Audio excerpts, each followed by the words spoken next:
In 2015, I addressed a similar crowd right from this platform, having visited and had a lovely conversation with the owner of this establishment. I believe his name was Sandy. And he impressed upon me, your husband, you remember, and he impressed upon me the importance of bringing water to Flagaman. We had a lovely conversation about the potential of this area for agriculture and how it was difficult for the farmers because there was no irrigation. He reminded me that many years ago, probably about the year I was born, a former prime minister came up here and told the farmers that he's going to bring water here. And if they vote for him, the water will come.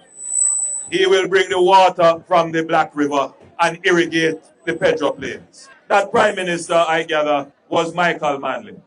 Now, my father is from St. Elizabeth, and everybody know who Mas June is. In fact, he insisted that when I was born, that I should be called Michael. But my mother said, no.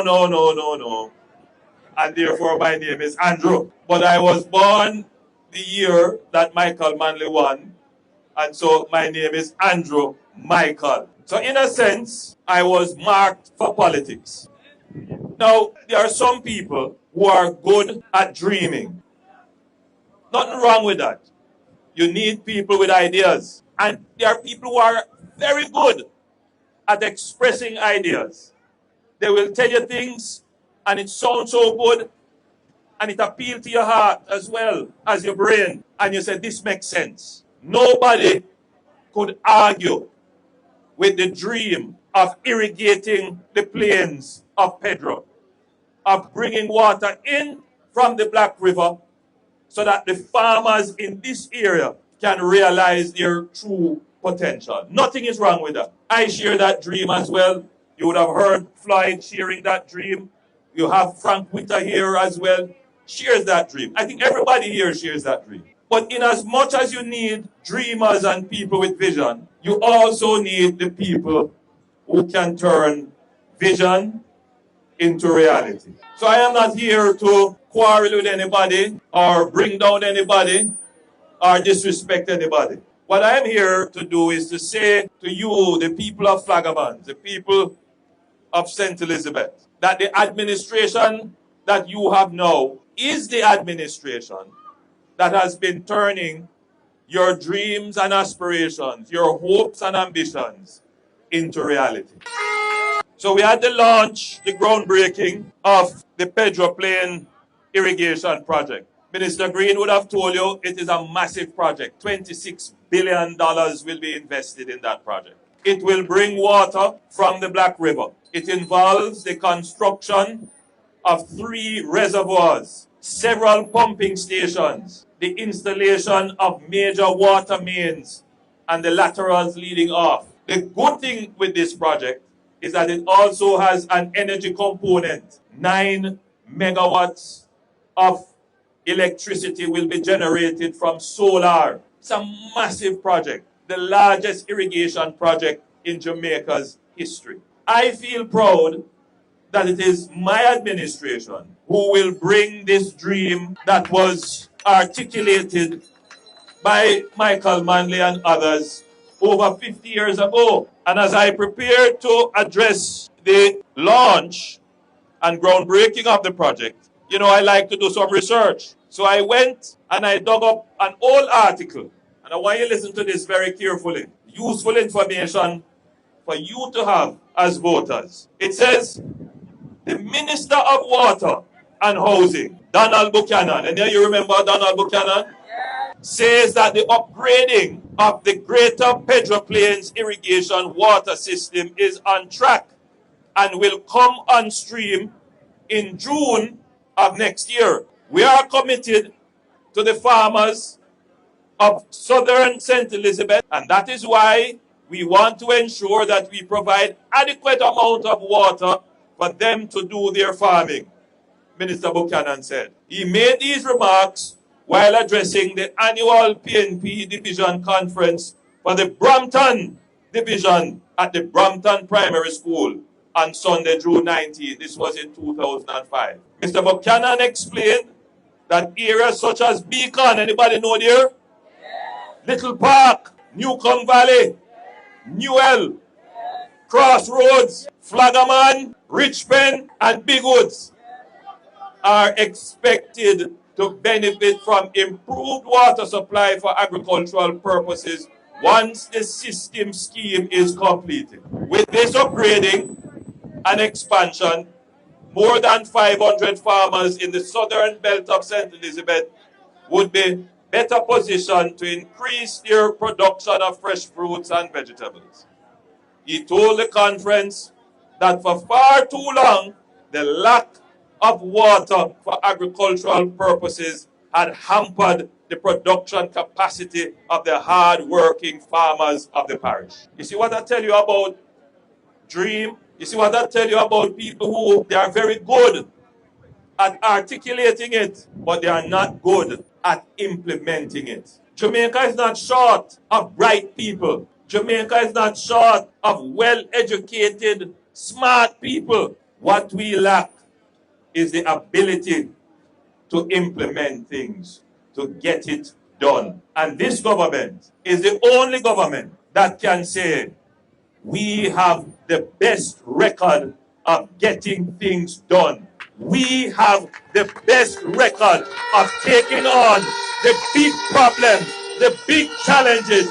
We have the unchallenged record of taking on what was considered to be the intractable problems. We have the record of getting it done. Whether it is the national debt, we take it on, we cut it in half, we move it from 130% to right now is at 68%. Whether it is crime and violence, right now, St. Elizabeth has a 62% reduction in murders. Nationally, we have more than a 42% reduction in murders.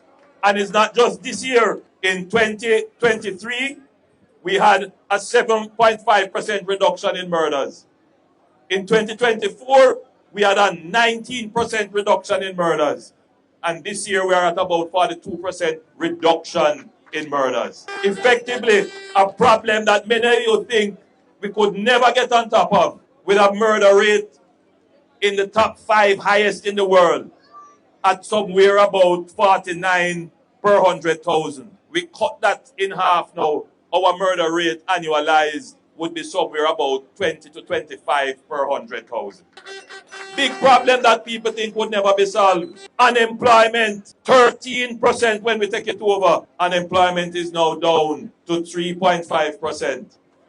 Poverty as high as 16%. We cut that in half, 8%. Big problems, we take them on. And we have shown the results. And so we are taking on this big problem of irrigating our lands so that you, the people who own it and who farm it, can get the full benefit from it. You know, we have about 90,000 acres of what they call irrigable land, meaning land that we can put water on it and farm it. Since we have been in office, 45,000 of that is irrigated, almost 50% irrigated. We have a further 6,000 hectares of land that are either going to be irrigated, they are in planning, or has started. And that includes the hectares for the Pedro Plains.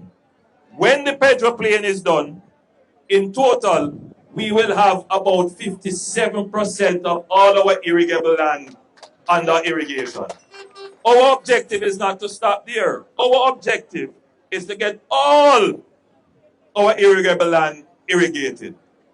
Because the ultimate objective, my friends and family of Flagamans and adjoining communities, is for Jamaica to become self-sufficient in food production. And for that to happen, we must make sure that all our arable lands are irrigated as much as possible. You are agents in this. You are important to it. Because ultimately, you will decide, you will choose whether or not you buy a dream that sounds good, or you choose a political party, a government, a leader who can turn dreams into reality. That is what it comes down to. After all the political gimmicks is done, who say them a warrior? Who say them a war boat? Who say if a war them war? Well, as you know, I am a lover, not a fighter.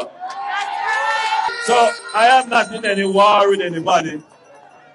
I come here not to war for the third term. I have been working to earn your support for the third term.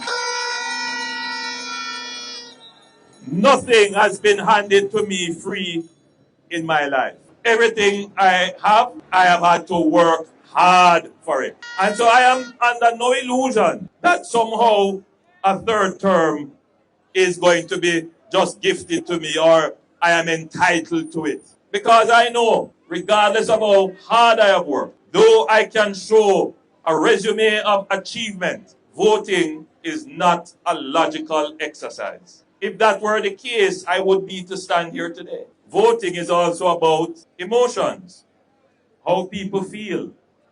It's about history, what people have been committed to for decades, what their family stands for.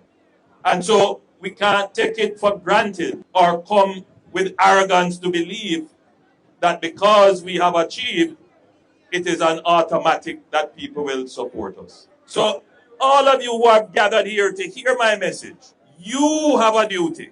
You have a role. There has to be a conversation between you and your PMP friend. There has to be a discussion, whether it is going to be at the bar, in the workplace, in the market, on the bus, after church, about the future of your country, because you cannot leave up the future of your country to uncertainty. What we are certain about is that this government has been able to turn the dreams and aspirations and ambitions that we all want into the reality that we also want to see. So we can't give up the certainty of this administration for promises, as I call them, horses that can fly but never have flown. So the good people who have gathered here, I say to you that you have supported a government that has done well.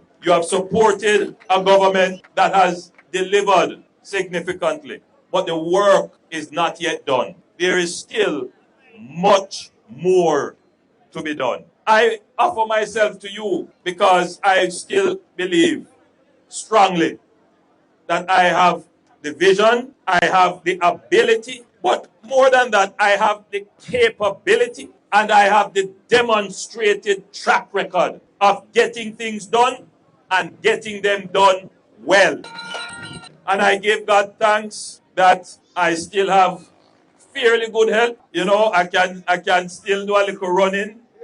I can still lift up a little heavy weight. In 2015, you know, myself and Wheatley, we do 15 push-ups on the platform in Spanish Town. You remember? And I won. Well, and I know if I challenge Wheatley, no, he can't beat me.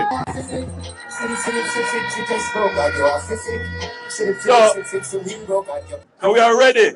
We are ready to continue. We are ready to serve the people. We are ready to continue the achievements. With your support, we will give one more term upon them. We give God thanks for life. We give God thanks for wisdom. We humbly accept the support of the people. We don't come to you with any arrogance. We lay ourselves on the mercy of your judgment as to whether or not we have performed and whether or not in the balance of probabilities we will do better and we will continue to improve if you should decide to give us the opportunity to serve you. That is how we come to you. It is entirely your decision. And as I stand here, I encourage you to choose what is best for you, choose what is best for your community, choose what is best for Jamaica. And I am of the view that the Jamaica Labour Party is best for you, your community, and Jamaica. God bless you, love you, and thank you.